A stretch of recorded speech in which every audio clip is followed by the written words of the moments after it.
Mari kita berdoa buat firman Tuhan. Bapak, terima kasih pagi ini kami masih ada karena Tuhan, kami juga bisa fellowship, kami bisa saling mendoakan, dengar kebenaran firman Tuhan. Itu juga karena kemurahan Tuhan. Kami tahu kami ada hanya karena kebaikan, dan karena itu kami mau bersyukur lewat persekutuan pagi ini. Kuduskan kami, hati pikiran kami untuk kebenaran pagi ini, memberkati kami, menguatkan kami, menuntun kami, menjadikan kami pribadi yang setiap hari hidup dalam perkenanan Tuhan. Dalam nama Yesus, amin.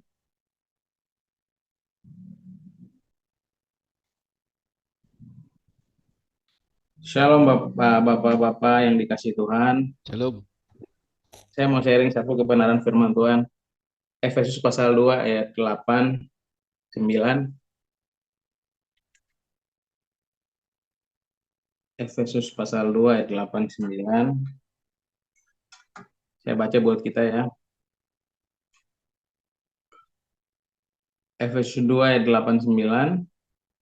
Sebab karena kasih karunia, kamu diselamatkan oleh iman, itu bukan hasil usahamu, tetapi pemberian Allah. Itu bukan hasil pekerjaanmu, jangan ada orang yang memegahkan diri. Sebab karena kasih karunia, kamu diselamatkan oleh iman, itu bukan hasil usahamu, tetapi pemberian Allah. Itu bukan hasil pekerjaanmu, jangan ada orang yang memegahkan diri. Amin. Nah, mungkin Bapak-Bapak hari-hari terakhir ini sering dengar istilah Kristen progresif. Mungkin di grup WA juga ada, banyak jadi perbincangan di gereja, karena walaupun ajarannya sudah cukup dari 2016 sudah ada, tapi kemudian di Indonesia hari-hari terakhir ini ada yang dengungkan tentang Kristen progresif. Nah, inti ajaran ini sebenarnya apa ya?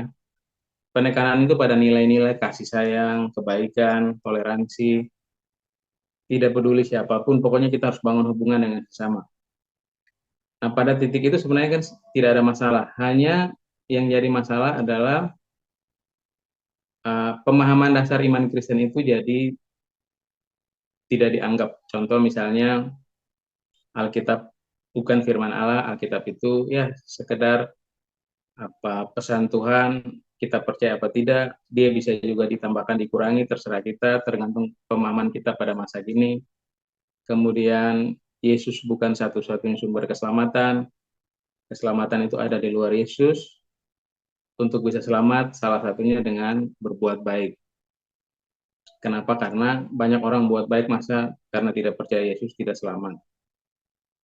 Nah, apapun itu, kita harus kembali kepada Alkitab. Memang ini ajaran menyimpang, ajaran sesat, karena tidak berdasarkan kebenaran firman Tuhan, dan juga tidak melihat fakta-fakta sejarah perkembangan iman Kristen ya, dari sejak awal, mulai dari konsili awal sampai pada penetapan dasar-dasar iman Kristen yang diakui hari ini, baik di gereja kita lihat lewat pengakuan iman gereja ya, apapun itu ya, di masing-masing gereja pasti punya pengakuan iman. Dasarnya jelas bahwa Yesus itu Tuhan dan Juru Selamat, satu-satunya keselamatan, keselamatan hanya lewat kasih karunia, perbuatan baik bukan dasar keselamatan, tapi itu bukti dari keselamatan.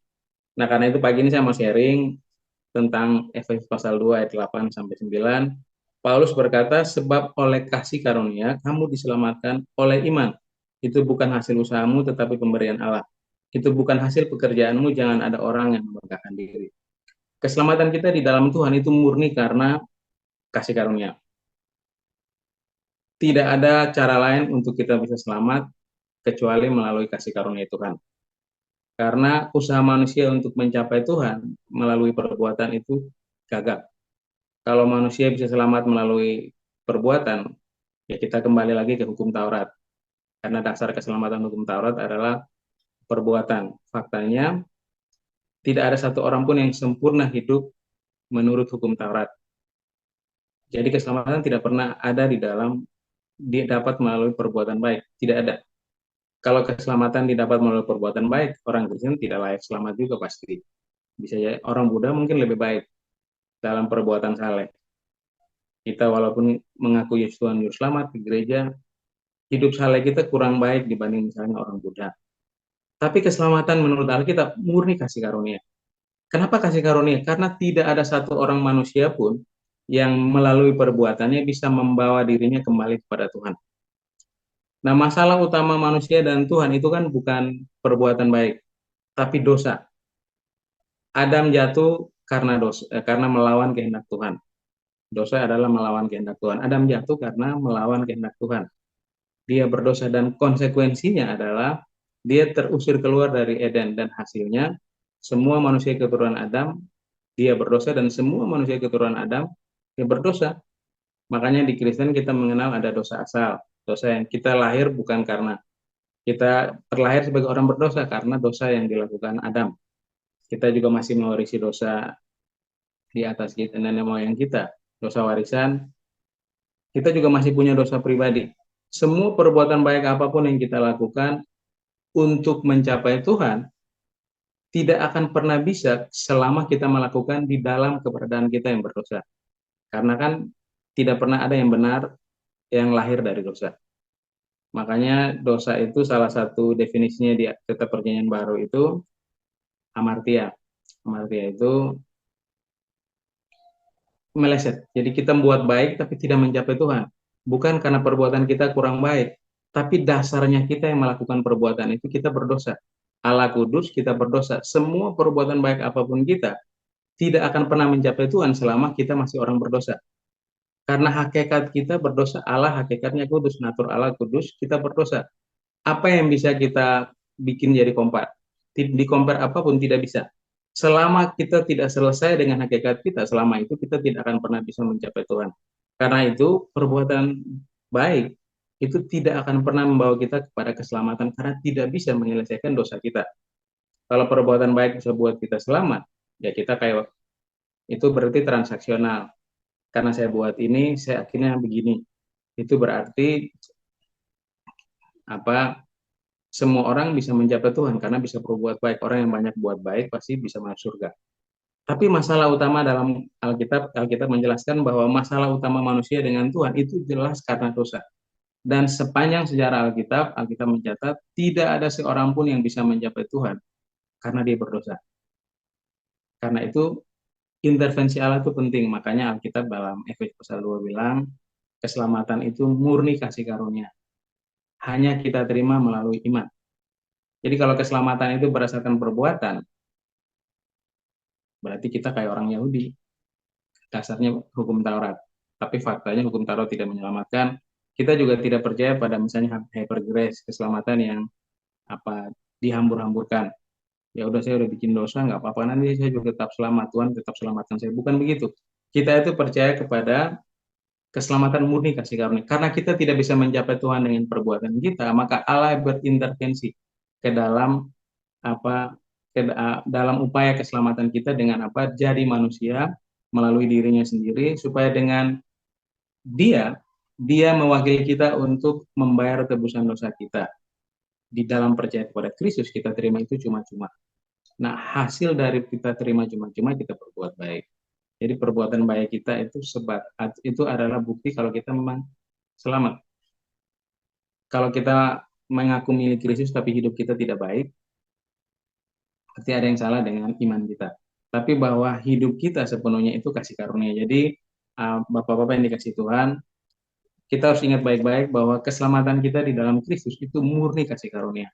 Manusia tidak bisa mencapai Tuhan karena dosa, dan selama manusia hidup dalam dosa, manusia berbuat baik apapun tidak akan memenuhi atau mencapai standar Tuhan yang kudus.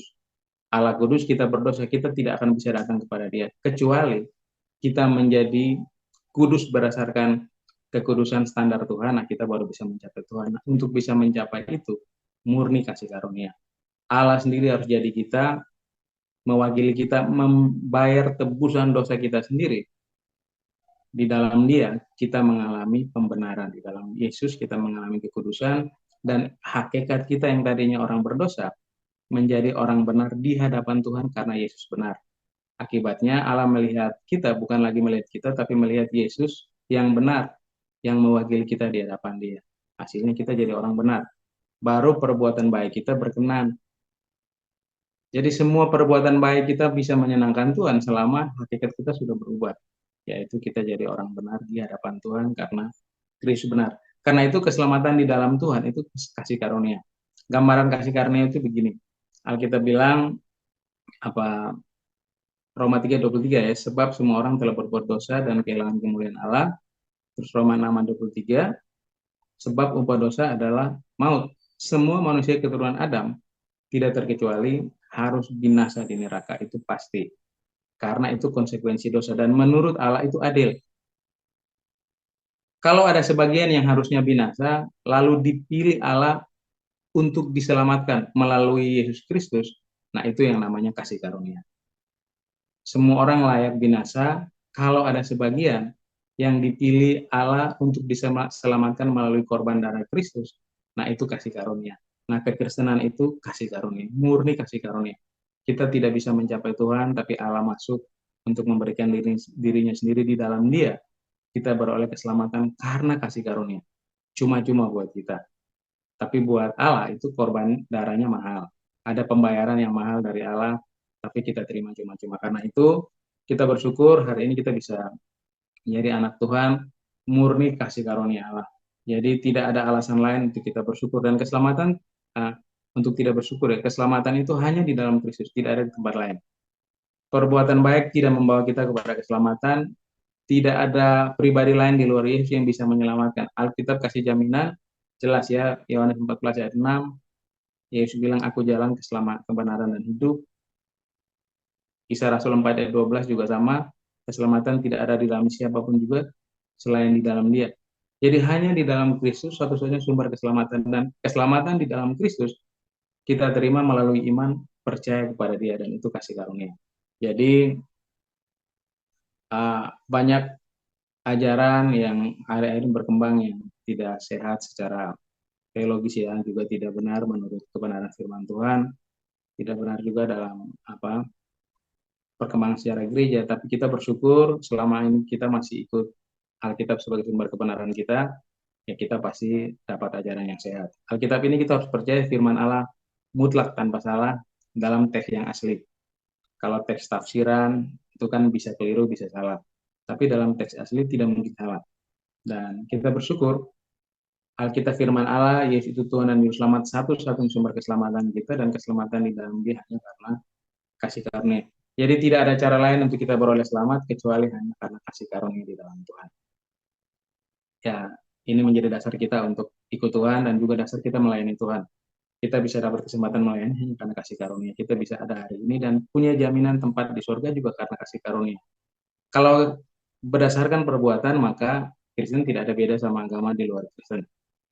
Kalau isi Alkitab bisa kita mengerti, kalau karya Allah bisa kita pahami, ya dia bukan Allah yang 100% Allah, karena kita bisa mengerti penjelasannya, kita bisa mengerti isi hatinya, kita bisa mengerti keinginannya. Bagaimana mungkin pikiran kita yang berdosa bisa mengerti Allah yang kudus dalam segala hal. Makanya kenapa iman Kristen, keselamatan di dalam Kristen itu hanya kasih karunia. Karena kita nggak bisa apa-apa dan nggak mungkin bisa apa-apa. Hanya karena kemurahan Tuhan, hanya karena kasih karunia Tuhan. Amin. Tuhan berkati. Selamat pagi teman-teman semua.